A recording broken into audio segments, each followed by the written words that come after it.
Hi guys, so today we're going to figure out our setup and our cleanup for painting with tempera paints.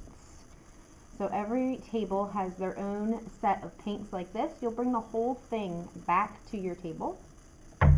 You have a cup of brushes and a water cup. They're set up together like this, so you're going to kind of twist this apart and then fill up your water cup about halfway with water.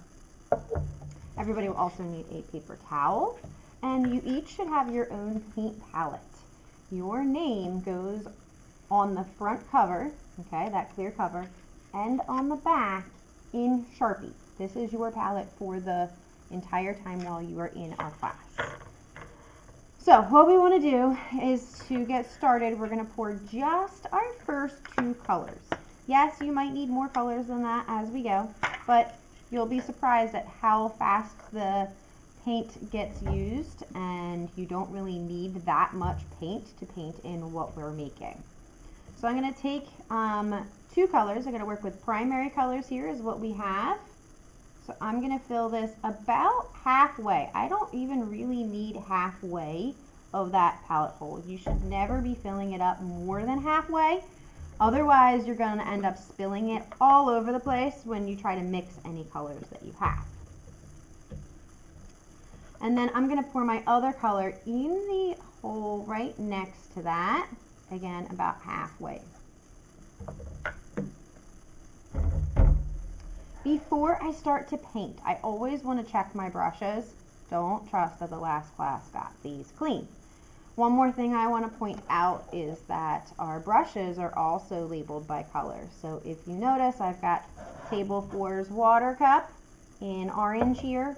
All of my brushes should be orange. So someone got these blue brushes mixed in. These should be for Table 3. So we want to make sure we have just our brushes, the orange handles, and if you see an extra one, please return it to the right table. First thing I'm going to do is clean out my brush. So all I'm going to do, I think you guys can see there, I'm kind of tapping it in the bottom of my water cup to kind of separate some of those bristles, just a pinch. We want them to spread out. We don't ever want to wreck the hairdos. We're just kind of spreading them out just a pinch. And then I'm going to wipe it on my paper towel. And if I don't see any paint come off, my brush is good and I can start to paint. I don't want my brush to be wet, so we do want to make sure that we dry it. Then I'm going to start my color mixing. Rule of color mixing: always mix the darker color into the lighter color. So yellow is my lightest, then red, and blue is my strongest primary color. White is going to be my absolute weakest color, and black will be my strongest color. So between my yellow and my red is going to be my darker or stronger color. I'm going to take just a little bit of my red on my brush, and my brush is actually red here, so you can just see the bit of paint that's on the end of that brush. I'm going to mix that into all of my yellow. That's how strong that red is it's going to change all that yellow. I want to make sure I kind of scrape my sides as I go. Mix that all in there, and you can see it's already kind of almost spilling out of the sides as I mix. And that's okay. You just got to be careful, but that's why we don't want it filled more than that. I'm going to wipe my brush to make sure I'm getting all that paint in there. Stir it up good. This is a pretty good orange. I could maybe consider this a yellow orange. So I'm going to take just a tiny bit more to make my actual orange. If you're trying to do a whole color wheel, start with just a tiny little bit. Make your yellow orange. Put a little bit more in. Make your orange, paint that, and then put a little bit more red in and make your red orange. So you can make all your colors very quickly without even rinsing your brush. Okay. When I'm ready to paint, messy brush equals messy painting. Don't paint with this. Wipe your brush off, okay? It doesn't need to be cleaned. I'm just wiping some of the paint away so that my brush looks neat again, and then I'm going to pick up some of my paint just on the little tip of my brush here. If I want to paint something with a straight line, I don't want to paint up to that line, okay? What I want to do is paint along the line so that the side of my paintbrush here, this edge, is what's running along my line here. I'm also going to make sure that my hand is rested somewhere, so I like to make sure that my hand is kind of rested on the tabletop. And then I'm going to put my paintbrush down and just kind of drag my hand along this line as carefully as I can. Okay?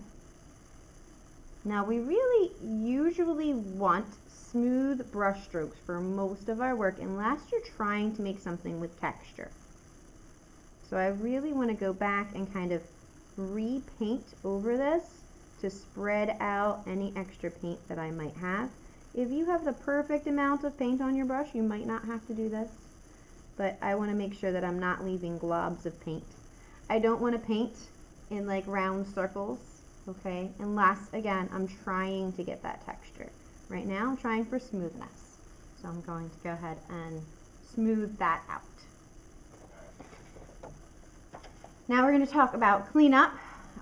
When we are ready to clean up, all of your brushes are going to go into this dirty water cup, okay? And I'm going to just kind of swoosh them around. Again, I can kind of tap it in the bottom there. And then I'm going to take them all up to the sink in my water cup. My clean brushes do not need to come with me. They're going to stay at the table. You don't need to do anything with the clean brushes as long as you don't put a dirty brush in here. If you put a dirty brush in here, you're going to have to wash them all. So keep your clean brush cup clean. I'm going to dump this out, and then I'm going to go ahead and bring back some paintbrush soap. Okay, I'm at the sink now.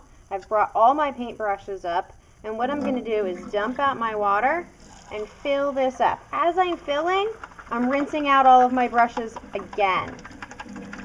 Dump it out, fill it up again about halfway. Notice I'm not swooshing this time. I'm going to bring this back to my table along with some paintbrush soap. Okay, we are back, and I've got my paintbrush soap here. I'm going to open this up. If it's really dirty, you might need to wash it out with a sponge. And what I'm going to do again is I'm tapping that brush. You should be able to hear the tap. I'm going to wipe it back and forth in my paintbrush soap. I'm not grinding in the bristles, okay? See, the bristles shouldn't separate like that. They're going to go back and forth in the paintbrush soap, kind of like shampooing your hair. And then I'm going to tap it out again in my water cup. Okay, I want to dry all my brushes. I'm going to take my paper towel, reshape the hairdos. Don't give them bad head. Then my brush end up in the cup so that we keep those hairdos nice and neat for the next day. You're going to dump out your water and then put your cup right back in here. You'll return your paints, you'll return the paintbrush soap, and if you have paint on your table, you're going to bring a wet paper towel back to your table. Do not use our wet rags, please. We don't want to get paint on the rags. And we're just going to quickly wipe up that paint from our table, any water that's on our table as well. Now, if you need to clean out your palette, you may only do that during the class period, during work time. Once we start cleanup, you may not wash out your palette. You need to put that lid on your palette. So you'll put that on your palette, you'll seal it up good, and then we'll put it away for the next day. But I am going to show you how you will wash your palettes when they get filled up and you need more space. Okay guys, if you're done painting and you need to wash this out, it has to be during the class period, not once we've hit cleanup time, because we need the sink for other things. But if you fill up your whole palette, then you might need to wash it out during the period, or if you're done, you might need to wash it out during the period. If you're just going to paint more, this would not need to be washed. Just use one of the other palette holes here until you run out of space, because every time you're at the sink washing something is time that you could be working. So I'm going to turn this water on real gentle. Don't turn it up to full blast, because what's going to happen is this is going to hit and it's going to splash everywhere.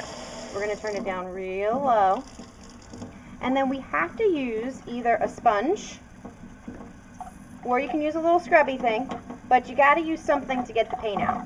Sitting here like this, with the water just hitting, eventually we'll get all of that paint out of there. But we don't have time for that. We got other people waiting to get to the sink. So I'm going to take my sponge and I'm just going to get into that holes of the palette. And I'm making sure that I have my palette at an angle so I'm not hitting and splashing water everywhere with it straight. Okay, don't do that. Keep it down low in the sink so that if it does accidentally splash, it's staying in the sink and not getting everywhere. Quick wash down, just like you would wash a dirty dish. Give it a rinse, and then dry. So that really probably took me all of about 30 seconds to wash both of those little holes out. Also wash your lid if you've been using it. Your palette's going to get dry, it's going to have your lid back on top, and we're going to put it away for the next day. Have fun painting.